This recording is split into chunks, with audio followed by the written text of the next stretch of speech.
Okay, today I'm going to do a review over this case. I bought it from RadioShack right when the first gen iPod Touch kind of went out of style.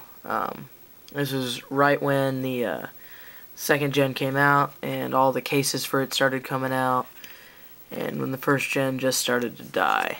So I got it on clearance. It actually came with two cases. It was I got this clear one and a black one, but I can't remember for the life of me where that black one is. Otherwise, I would have that here with me, but I don't. I believe for both of them it was like $5, and this is like 6 months ago when I bought them. But here, I'll go ahead and I'll show you what's going on. They actually did come with a care package. Inside there was a screen shield, also a microfiber. It's got a little bit of writing in there.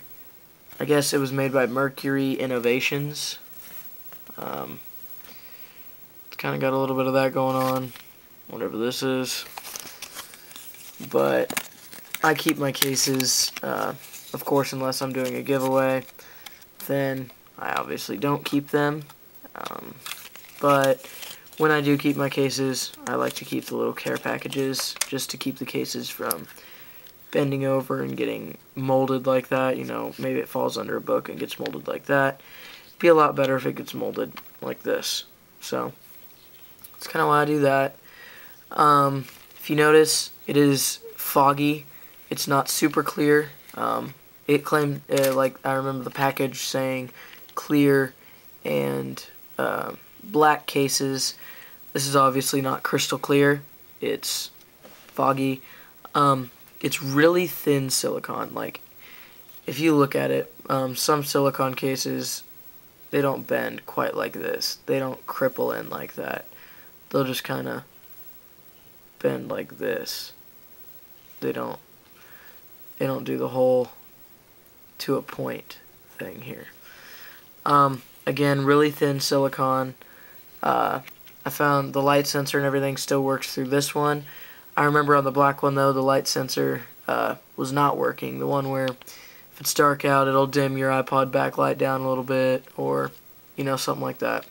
Did not work through the black one. Too dark. It was always sensing it was dark, so I had to actually turn up my brightness a little bit in order for it to work.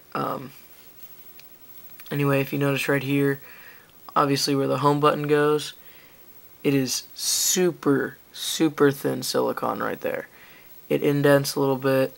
I'm not totally sure if you guys can see that, but I know you can see the circle. It does indent a little bit. So yeah, that works. Here, I'm going to go ahead and slide this in.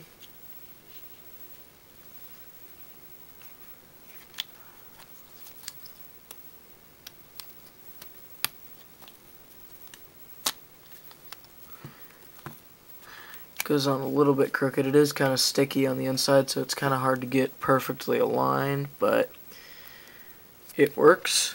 Here, give this a little wipe. There. One thing that I don't like about this is, as you can see, now it looks normal, right? But then, as most people hold them, if you're sending an email or searching for something on Google, you're going to be like this. If you put your fingers down here, the silicone actually sticks to the iPod. Same up here. See, if you pinch it or something, it sticks until you pull the silicone up. It'll slowly go away. Like if I just go like that, it'll eventually go away. But that's just really obnoxious to me. It really doesn't do it on the sides because there's only a couple millimeters of screen for it to actually stick to, and then it doesn't stick to the bezel around the sides or the back. Like, you can touch the back and it won't stick to it. One thing I've noticed is that right here you can kind of see the color actually changes. It's kind of odd. It's all foggy up here and then it gets clearer right here. I don't know if that's just a flaw in mine or how all of them are made. I'm not sure. Maybe it's slightly thinner there, but I can't really tell. It does have these 4 dots, which, I mean, I figured I'd get to those now since I'm on the back side. That's obviously gonna be for when you lay it down on the table so that you can actually, here, let me try and get in here a little closer.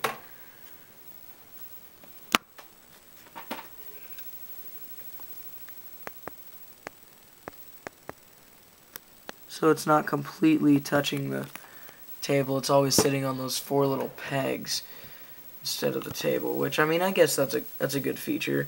So then you don't get as much, like, if you set it down on a towel or really dusty surface, you don't get quite as much lint sticking to this. But I have noticed that if you put it in your pocket, you will get a lot of lint. Microfibers always just pull the lint right off. You know, just put it on your finger, wipe down, and yeah, that always works well for me. Let me get this flattened out. You can see the bottom is open. This again is the 1st gen, as you can tell because it's got black there. So no speakers underneath the silver to worry about, but if you look here, it covers all the silver. So if you put this on the day you get your case, you won't have any scratches. Covers the back completely. It does not, however, it does not cover all of the black. I think it'd be really nice if they would have had, you know, a little bit of a cover here, a little bit of a cover there between those. Just anything to reduce the amount of space that's exposed. Also, I've seen on some silicone cases that they have a little plug that'll just go right in there and right in there, so it could be completely covered and the only thing that exposed is the screen. But I mean, this is real cheap, so I wasn't expecting much out of it. You know, there's not much more to this case. One thing that I think they could have done that would have been better is send a better screen shield. I don't have the one that they sent on here. I have one of my own that I got online. It's peeling up a little bit here, but the screen shield that they sent with it wasn't a full coverage. Like, it didn't go around this thing. It was just a big rectangle that covered from about here over all the way down along there and then to about here, and it had a tiny little hump in it right there, about half of the circle, and then it covered. Like, it's like if you would have added on like 5 more millimeters, you could have covered the whole thing. Same up here. It would have been real easy, but they decided to not go for that.